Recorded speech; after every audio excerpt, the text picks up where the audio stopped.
C Joseph Vijay ఎనుం நான்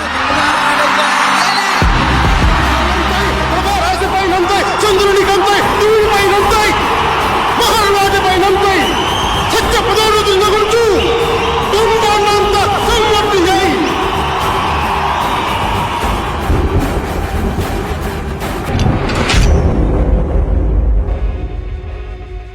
ఒక tear 1 hero movie release అవుతుందంటే ఆ ఫ్యాన్స్ హీరోని దేవుళ్ళ చూస్తారు. కొన్నిసార్లు హీరోకి సీఎం సీటు కూడా ఇచ్చేస్తారు. బట్ థింక్ అబౌట్ ఇట్, ఒక యాక్టర్ మూవీ రిలీజ్ అవుతుందంటే థియేటర్స్ దగ్గర పాలాభిషేకాలు చేస్తారు, కట్అవుట్స్ కడతారు అండ్ ఫ్యాన్ ఫైట్స్ కూడా చాలా జరుగుతాయి. మరి ఇలాంటి ఎమోషనల్ పవర్ ఉన్నప్పుడు యాక్టర్స్ పొలిటికల్లోకి వస్తే ఎంజీఆర్, ఎన్టీఆర్, జయలలిత, పవన్ కళ్యాణ్, ఇప్పుడు విజయ్ సిల్వర్ స్క్రీన్ నుంచి డైరెక్ట్ గా పొలిటికల్ పవర్ లోకి వచ్చేసారు. కానీ ఇక్కడ బిగ్గెస్ట్ క్వశ్చన్ ఏంటంటే యాక్టర్స్ కి ఆల్రెడీ ఇంత ఫేమ్ ఉంది అండ్ మనీ గురించి చెప్పనక్కర్లేదు. ఎవరైనా పాలిటిక్స్ లోకి వచ్చేది ఈ 2 థింగ్స్ కోసమే. బట్ ఇవి ఆల్రెడీ ఉన్నప్పుడు సినిమాని వదిలేసి పాలిటిక్స్ లోకి ఎందుకు వస్తున్నారు? అసలు ఫ్యాన్స్ ఇంత ఈజీగా ఎందుకు యాక్సెప్ట్ చేస్తున్నారు? I'm not talking about all the actors, but most of the actors are acceptable. Moreover ఈ ట్రెండ్ సౌత్ ఇండియాలోనే ఎందుకుంది? నార్త్ ఇండియాలో కూడా బిగ్గెస్ట్ యాక్టర్స్ ఉన్నారు, బట్ సౌత్ ఇండియాలోనే ఇలాంటి డిసిషన్ ని ఎందుకు తీసుకున్నారు? ఈ వీడియోలో north politics, south politics, BJP ఎంత ట్రై చేసినా సౌత్ లో మాత్రం గెలవలేకపోతుంది అండ్ యాక్టర్స్ ఎందుకు పాలిటిక్స్ లోకి వస్తున్నారు and why people are accepting these politicians.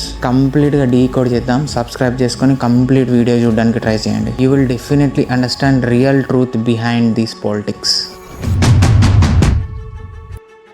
South ఇండియాలో పాలిటిక్స్కి సినిమాకి ఒక ఎమోషనల్ కనెక్ట్ ఉంటుంది. 1970s లో టీవీస్ లేవు, ఇంటర్నెట్ లేదు అండ్ సోషల్ మీడియా అస్సలే లేదు. పీపుల్కి biggest entertainment cinema and cinema actors స్లోగా గాడ్ ఫిగర్స్ లాగా మారిపోతున్నారు. ఎస్పెషల్లీ తమిళనాడులో వన్ మ్యాన్ చేంజ్డ్ ఎవ్రీథింగ్. సినిమాలో ఆయన పూర్ పీపుల్కి హెల్ప్ చేయడం, పూర్ పీపుల్ కోసం ఫైట్ చేయడం, కరప్షన్ ని ఆపోజిషన్ చేస్తున్న కాన్సెప్ట్స్, జస్టిస్ కోసం నిలబడిన కాన్సెప్ట్స్, ఇలాంటి కాన్సెప్ట్స్ లో చాలా మంచి అటెన్షన్ ని గ్రాప్ చేసుకున్నాడు అండ్ పీపుల్ చూస్తూ చూస్తూ రియాలిటీని మర్చిపోయారు అండ్ సినిమానే రియల్ అని నమ్మారు. They don't just like him, they trust him. ఆ ట్రస్టే ఓట్స్ లాగా కన్వర్ట్ అయ్యాయి. 1977 లో ఎంజీఆర్ సీఎం అయ్యాడు. Not because of the people study politics, because of people trust and emotion connect. ఈ 2 థింగ్సే ఎంజీఆర్ ని పాలిటిక్స్ లో సక్సెస్ అయ్యేలా చేసింది. ఎంజీఆర్ తర్వాత పాలిటిక్స్ లోకి ఎంట్రీ ఇచ్చింది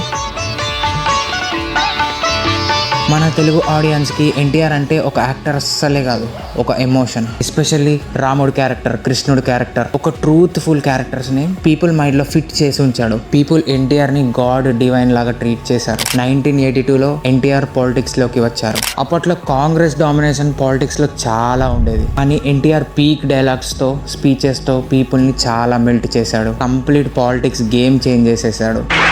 తెలుగు జనతకు వందనం, తెలుగు యువతకు అభినందనం, తెలుగు మమతకు అభివాదనం, తెలుగు జాతికి శుభాభినందనం. అది జస్ట్ పాలిటిక్స్ స్లోగన్ లాగా కాదు, ఒక ఎమోషనల్ వెపన్ లాగా వాడుకున్నాడు. ఫస్ట్ టైం పీపుల్కి అనిపించింది మన కోసం మాట్లాడే లీడర్ వచ్చాడు అని. ఇక్కడ బిగ్గెస్ట్ ట్విస్ట్ ఏంటంటే ఫ్యూ మంత్స్ లోనే సీఎం అయిపోయాడు. ఇండియాలో ఉన్న పార్టీస్, ఇండియాలో ఉన్న గవర్నమెంట్ అందరూ షాక్ అయిపోయారు, including ruling party Congress as well. వేరే పార్టీ వాళ్ళకి డికేట్స్ పట్టే ఒక జర్నీని ఫ్యూ మంత్స్ లో నెయిల్ చేసి పడేశాడు. Because he is a actor, already fame ఉంది, పీపుల్ అటెన్షన్ ఆల్రెడీ ఉంది. He got fame and attention by the cinema. Political పార్టీస్కి బిగ్గెస్ట్ ప్రాబ్లం ఏంటో తెలుసా? Public attention. క్రోర్స్ స్పెండ్ చేస్తారు క్యాంపెయిన్ కోసం, కానీ యాక్టర్స్కి ఆల్రెడీ మిలియన్స్లో ఫాలోవర్స్ ఉంటారు, ఆల్రెడీ ఫ్యాన్ క్లబ్స్ ఉంటాయి, ఆల్రెడీ ఎమోషనల్ కనెక్ట్ ఉంటుంది. ఫ్యాన్స్ లిటరల్లీ ఎలా వర్క్ అవుతారంటే ఒక ఫ్రీ పొలిటికల్ ఆర్మీ లాగా యూస్ చేసుకునేలాగా వర్క్ అవుతారు. సోషల్ మీడియా ట్రెండ్ కోసం చెప్పనక్కర్లేదు. Reels, memes, edits, posters, fights ఇంకా చాలానే ఉంటాయి. ఇవన్నీ ఎవరో పైసలు ఇస్తానో ఏదో చేస్తానో అస్సలు రాదు, కంప్లీట్లీ ఫ్రీగా వచ్చేస్తాయి. Because he's actor. ఇవన్నీ నార్మల్ పొలిటీషియన్ చేయాలంటే ఎవ్రీ స్టేజ్లో మనీని ఇన్వెస్ట్ చేయాలి. అండ్ ఎస్పెషల్లీ సౌత్లో హీరోని ఇన్సల్ట్ చేస్తే పర్సనల్ తీసుకుంటారు, హీరో సక్సెస్ని ఓన్ సక్సెస్ లాగా ఫీల్ అవుతారు. అందుకే యాక్టర్స్ పాలిటిక్స్లోకి ఈజీగా వచ్చేస్తారు అండ్ పీపుల్ కూడా ఈజీగా యాక్సెప్ట్ చేస్తారు. The best modern example Pawan Kalyan cinema fan base normal fan base అస్సలు కాదు, ఒక కల్ట్ ఫ్యాన్ బేస్ అని చెప్పొచ్చు. పవనిజం అనే వర్డ్ ఒక ర్యాండమ్ గా వచ్చిన వర్డ్ అయితే అస్సలు కాదు. 2019 ఎలక్షన్స్ తర్వాత పవన్ కళ్యాణ్ పొలిటికల్ కెరియర్ అందరూ అయిపోయిందని అనుకున్నారు. మీమ్స్, క్రిటిసిజం, ఎనాలిసిస్ లో అన్ని ఫెయిల్ అయిపోయారు, అక్కడ చూసిన రిజెక్షన్స్. కానీ ఫ్యాన్స్ మాత్రం స్టిల్ స్ట్రాంగ్ గా నిలబడ్డారు. అండ్ అదే ఫ్యాన్ బేస్ ని యూస్ చేసుకుని 2024లో డిప్యూటీ సీఎం అయిపోయాడు ఆంధ్రప్రదేశ్ కి. That come back pure cinema లాగా ఉంటుంది. పాలిటిక్స్ లో ఎమోషన్స్ ఒక్కటే ఉంటే సరిపోదు. అడ్మినిస్ట్రేషన్, ప్లానింగ్, గవర్నెన్స్ ఇవి యాక్చువల్ ఛాలెంజెస్ అంటే. ఇవి మిస్ చేసినందుకు చిరంజీవి లాస్ట్ టైం పాలిటిక్స్లో సక్సెస్ అవ్వలేకపోయాడు.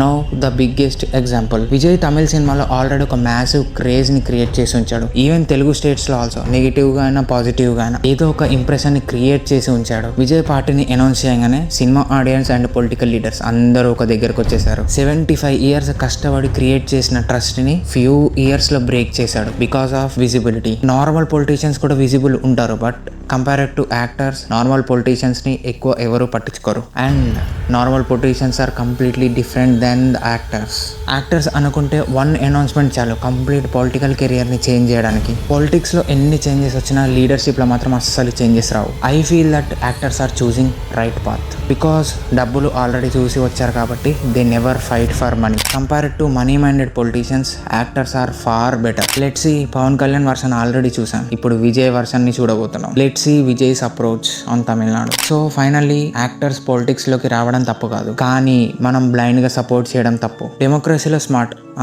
అసలు డెమోక్రసీ ఎక్కడుంది? That was completely different concept. కానీ అట్లీస్ట్ ఓటర్స్ స్మార్ట్ గా ఉంటే we'll see smart politicians as well. Actors are becoming politicians because they need attention. ప్రతి మనిషికి ఒక సెల్ఫ్ సాటిస్ఫాక్షన్ ఉంటుంది, అదే కొంతమంది యాక్టర్స్ కి అటెన్షన్. అదే attention makes them politicians. Why politics అంటే మహా అయితే మూవీ ఎంతసేపు చూస్తారు? 3 hours చూస్తారు. మహా అయితే 2 hours మాట్లాడుకుంటారు. కంప్లీట్లీ 5 hours కంటే ఎక్కువ డిస్కషన్ అనేది ఒక్క హీరో కోసం ఎవ్వరూ మాట్లాడుకోరు. మళ్ళీ నెక్స్ట్ మూవీ వచ్చే we never talk about that hero. అదే అటెన్షన్ ని త్రూ అవుట్ ఇయర్స్ మెయింటైన్ చేయాలంటే ఒక పాలిటిక్స్ తప్ప ఇంకొక ఆప్షన్ అస్సలు లేదు. ఒక పొలిటీషియన్ అయితేనే 5 years పీపుల్ అటెన్షన్ ని గ్రాబ్ చేసుకోవచ్చు. మోర్ ఓవర్ ఒక్క ఫిలిం తీయాలంటే hero hard work and struggle compulsory ఉండాలి. అవేవి లేకుండా 5 years గ్రాడ్యుయేటెడ్ ఫేమ్ వస్తుందంటే ఎవరైనా ఎందుకు వదులుకుంటారు? మంచి చేసినా చేయకపోయినా they got attention and they got fame. This was the main reason actors becoming the politicians. ఇంకా చాలా చిన్న చిన్న కాన్సెప్ట్స్ అండ్ చిన్న చిన్న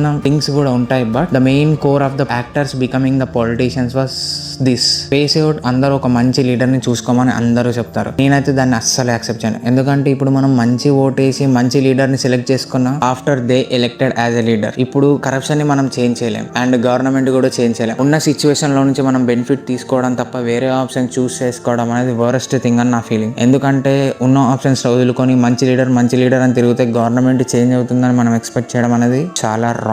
so government will never change. People కూడా డబ్బులు ఎవరు ఎక్కువ ఇస్తే వాళ్ళకి ఓటేయండి. అన్ఎడ్యుకేటెడ్ గవర్నమెంట్ లీడర్స్ ఉన్న రోజులు అన్ఎడ్యుకేటెడ్ పీపుల్ ఉంటూనే ఉంటారు and educated people work for them. So this was the cycle will never end. ఈ సైకిల్ ని చేంజ్ చేద్దాం, డెవలప్ చేద్దాం అని ఎవరైనా ముందుకు వస్తే దే విల్ డిసపియర్. ఫైనల్లీ